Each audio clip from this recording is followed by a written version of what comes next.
How to set up your TP-Link Wi-Fi repeater via WPS. This quick and simple setup guide video explains WPS method to configure TP-Link repeater. There are two more methods other than WPS to set up the device.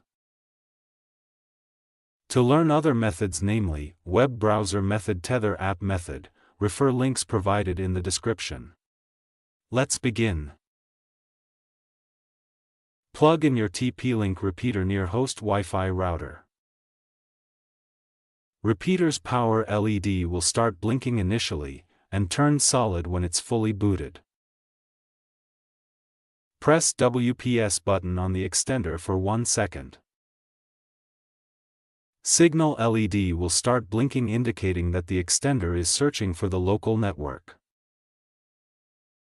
And within 2 minutes, press the WPS button on the router.